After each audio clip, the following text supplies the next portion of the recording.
Yo, Sigma here. So today we'll be looking at my first 3 runs again at the Gold League 3v3. And you'll notice I didn't particularly struggle with these opponents. And I've taken some time since recording the video for this to investigate why it was that I had so little trouble with it. And to be frank, looking at it, and I think as you'll see through the videos, is that I end up taking out, incidentally, their meleeer, their tank most of the time, rather quickly in order to disrupt their team dynamic. My buffs go off very quickly, and that enables my team to resist most of what's going on. I rebuilt Koryu again. As you can see, visibly it's different, but also in the frame I emphasized buffs much more and a little bit of recharge so that she is able to have her buffs up more and they provide a bigger improvement to my stats.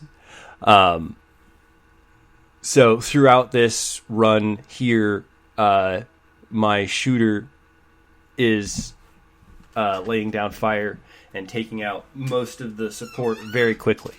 And I noticed in runs that I took after these recordings that in the final round in particular, the supporter was very important to take out because the final round is 2 long shooters and a supporter. The supporter will buff the heck out of your team, or out of their team, excuse me. It doesn't appear as though they debuff you. It just seems like they buff the heck out of their team. So take out their supporter in the final round very quickly so they don't get the chance to do a bunch of damage. The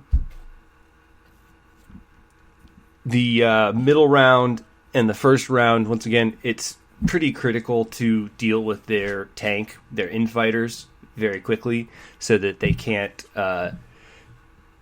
corral your suits into being unable to execute their damage or buffs.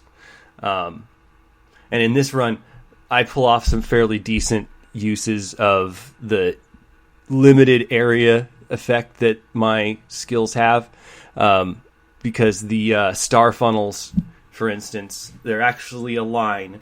So anything that is in the line between its target will get hit by one of those darts. And they still do a decent amount of damage, even if they don't get hit by all of them. So you can finish things off like that by lining up properly.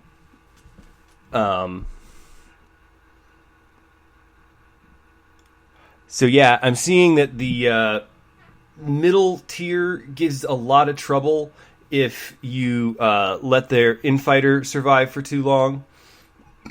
I mean, every team is going to fall apart once one of its members is gone, but the infighter in particular heals itself rather rapidly, and the same is true of, I think, one of the shooters in the final round. The first round doesn't seem to have too much support on its side. It's a lot of huge damage dealing attacks, which we don't really get to see much of in this because, once again, I take a slightly different track each time. The first time I went in very aggressively and just fired off rapidly. The second time I switched targets to something else, and this final time I waited to charge up my job gauge before I started doing anything serious, and then switched around to my teammates. And you see here, Hinotori ended up, having a little bit of trouble in this middle round because we didn't chase down that first round. Yeah, that middle round, excuse me. Because I didn't, because that infighter kept chasing her down. So she's real low in health in this final round. So that's why I lose score here. Anyway, I hope this was helpful. Thanks for joining me. Like, subscribe, and comment for anything helpful or suggestions.